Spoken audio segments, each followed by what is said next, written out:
यह कहानी है एक राजा की, एक ऐसे राज्य की जहाँ पर हर 5 साल के बाद राजा को बदला जाता था।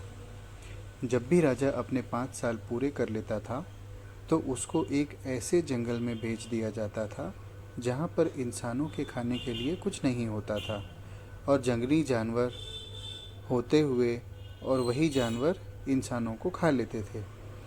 जैसे ही राजा के 5 साल पूरे हो जाते हाथी पर बिठाया जाता है, फिर उसे जंगल में छोड़ दिया जाता है जहाँ पर खाने के लिए कुछ नहीं होता। जैसे ही उस राजा को भेज दिया जाता है तो वहाँ की जनता सोचती है कि अब किसे राजा बनाया जाए। उनको पता होता है कि हमारे राज्य में एक ऐसा इंसान है जो बहुत हौसले वाला है।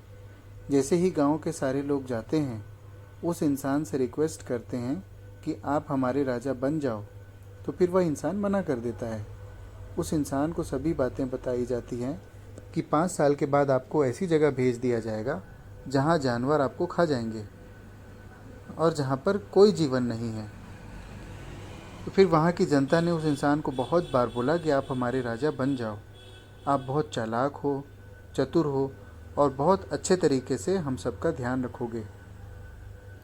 बहुत बार रिक्वेस्ट करने के बाद वह इंसान मान गया कि मैं राजा बनूंगा और इस बात से भी सहमत हो गया कि मुझे ऐसी जगह भेज दिया जाएगा जहाँ पर जीवन नहीं।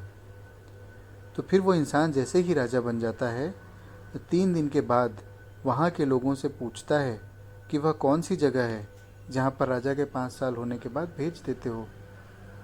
फिर वो राजा वहाँ के लोगों के साथ उस जंगल को देखने चला जाता है और वहाँ जाकर देखता है कि वहाँ पर बहुत से राजाओं के मृत शरीर पड़े हुए हैं और वो जंगल इतना घना है कि जहाँ पर अलग अलग तरह के जंगली जानवर रहते हैं।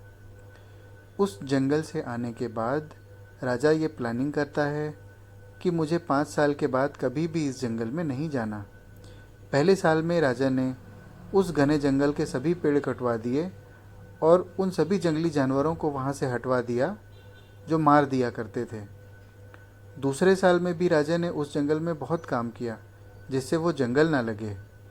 तीसरे साल वहाँ पर खेती बाड़ी का काम शुरू किया गया। चौथे साल में वहाँ पर घर बनने लगे, बिल्डिंग बनी, कॉम्प्लेक्स बनने लगे, रोड बनने लगे और ये काफ़ी हद तक मान गया था कि वहाँ पर आकर रह सके। और 5वें साल में उन्होंने अपने लोगों का पूरा रहने का बंदोबस्त कर लिया। इन सब कामों के साथ राजा अपनी सेविंग भी कर रहा था। इसके बाद जैसे ही राजा के 5 साल कंप्लीट होने लगते हैं, अपने राज्य के लोगों को बोलता है कि मेरे 5 साल पूरे होने वाले हैं, मुझे वहाँ भेज दो जहाँ 5 साल के बाद हर राजा को भेजा जाता था। फिर वहाँ के लोग बोलते हैं कि अभी आपके 5 साल पूरे नहीं हुए हैं, अभी आपके 10 दिन बाकी हैं। राजा उस जगह में जाने के लिए बहुत उत्साहित हो रहा था जहाँ पर उन्होंने बहुत काम किया था। फिर जैसे ही राजा के 5 साल कंप्लीट हो जाते हैं, उसे नए कपड़े पहनाए गए, उसे गुड बाय कहने के लिए हाथी पर बिठाया गया। लेकिन वहाँ के लोगों ने देखा कि राजा हंस रहा है। वो इसलिए क्योंकि जब भी राजा चेंज होता था तो राजा रोता हुआ जाता था, तो अब यही राजा था जो हंसता हुआ जा रहा था। फिर लोगों ने पूछा कि आप हंस क्यों रहे हो। तो राजा बोलता है कि जब आप दुनिया में आते हो तब पूरी दुनिया हंसती है और आप रोते हो जब आपका जन्म होता है, लेकिन कुछ ऐसा करके जाओ कि पूरी दुनिया रोए और आप हंसते हुए जाओ। ठीक है, बना ली थी कि वो उस जगह हंसता हुआ जा रहा था। वो राजा बोलता है, आपने देखा होगा जितने भी राजा 5 साल में आए हैं राज करने में खो जाते हैं, महंगे महंगे कपड़े पहनने और मज़े करने में, कि वो भूल ही जाता है 5 साल के बाद उनको ऐसी जगह भेजा जाएगा जहाँ पर उनको मरना पड़ेगा। और मैंने 5 साल में अपनी उस जगह को ठीक किया। मुझे पता था कि मुझे 5 साल के बाद कहाँ भेजा जाएगा, उसके लिए मैंने उस पर वर्क किया। मेरे पास यही समय था काम करने के लिए और मैं खोया नहीं। मैं राजा ज़रूर था, पर राजा बनने के बाद भी मैंने सोचा कि मेरा आने वाला समय कैसा होगा और मैंने भविष्य को सुधारने की योजना बनाई। जब वह राजा जाता है तो खुश होकर जाता है और वह उस सभी सेविंग को लेकर जाता है जो उसने की थी।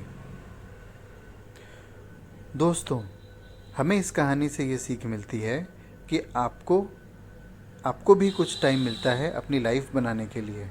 आपको अभी से लाइफ में इतनी मेहनत करनी है कि आपका भविष्य अच्छा हो, क्योंकि अगर आप अभी एंजॉय करते हो, मज़े करते हो, तो हो सकता है कि आप भी बाकी राजाओं की तरह आपको भी उस जंगल में जाना पड़ेगा, यानी आपको ऐसी गरीबी में जाना पड़ेगा जहां आपको जानवर खा जाएंगे, मतलब कि आपकी गरीबी आपको खा जाएगी। लेकिन अगर आप चतुर राजा की तरह बनते हैं, उसकी तरह अगर आप प्लानिंग करते हो, काम करते हो, तो आप आने वाले टाइम में अपनी लाइफ पूरी तरह अच्छी निकाल सकते हो, बिल्कुल उस राजा की तरह जिसने अपने लिए उस जंगल को पूरी तरह कटवा के एक अलग राज्य बना दिया। क्या आप अपनी ज़िंदगी को एक राज्य बना रहे हो, या अपनी ज़िंदगी के जंगल को जंगल ही बनाकर रख रहे हो?